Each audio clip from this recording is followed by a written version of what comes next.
Welcome to the second video in our lesson on patterns in division. So here we're going to explore some divisibility rules. So to start, I have a hundredths chart. So I have all the numbers listed from 1 to 100. So I want to shade in every second number. So if you count by twos, that would include 2, 4, 6, 8, 10, 12, 14, and so on. So now all of these yellow colored squares are what we call multiples of 2. Now looking at all these colored blocks, what do you notice about these numbers? And in particular, look at the last digit. In the first column of yellow colored blocks, you'll notice that they all end in 2s. In the second yellow column, they all end in 4s, then 6s, then 8s, and then 0. So what we can say is that multiples of 2 end in either 0, 2, 4, 6, or 8. So we just developed our first divisibility rule for 2. So it states that if the number ends in either 0, 2, 4, 6, or 8, then it is divisible by 2. In other words, if it's even. So let's look at this example. We have to place each number into the chart below. On the left side of the chart, we'll put all the numbers that are divisible by 2, and on the right side, all the numbers that are not. So when we go through each number, let's just focus on the last digit. In 123, I notice that the 3 is not even, so I'm going to put that on the right side of the chart because that is not divisible by 2. In 254, because it ends in a 4, which is even, that will go on the left side of the chart. Now the next number ends in a 9. That is not even, so that is not divisible by 2. Next we have 70. Now 0 is even, so that is divisible by 2, so we'll put that on the left. Next is a 6, which is also even, so we'll put that on the left as well. And lastly we have 35,453. And because it's a 3, let's put that on the right hand side because that is not divisible by 2.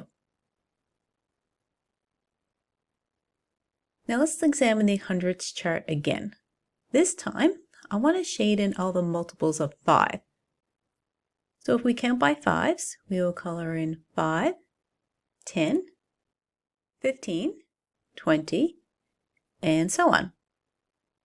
So now what do you notice about all of these numbers?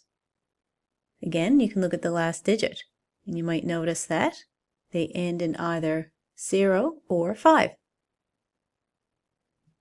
So we have just created our next divisibility rule. It states that if the number ends in either 0 or 5, it is divisible by 5. So let's practice. In this example, we have to circle all the numbers that are divisible by 5. So let's just look at the last digit, and if it ends in a 0 or 5, we'll circle it. So here I have 345. I see a 90 here that ends in 0. We also have 655, and we also have 940,000. So without me actually having to divide any of these numbers by 5, I was able to determine that they're divisible by 5 just by following the rule. Now let's develop one more rule here.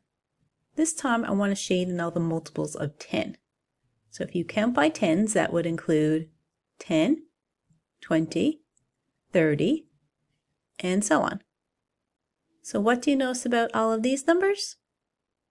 Well, they all end in 0. So that is the divisibility rule for 10. If the number ends in a 0, then it's divisible by 10. So what we got to do in this example is list any 3 numbers that are divisible by 10. So there are lots of possible choices. I can start off with something small like 50 that ends in a 0. I can have something like 420 that ends in a 0. Or even this rather large number, 12874654840. Because it ends in a 0, then that is divisible by 10 as well. So we just learned 3 divisibility rules, 2, 5, and 10. You can move on to the next video where we'll look at 4 and 8.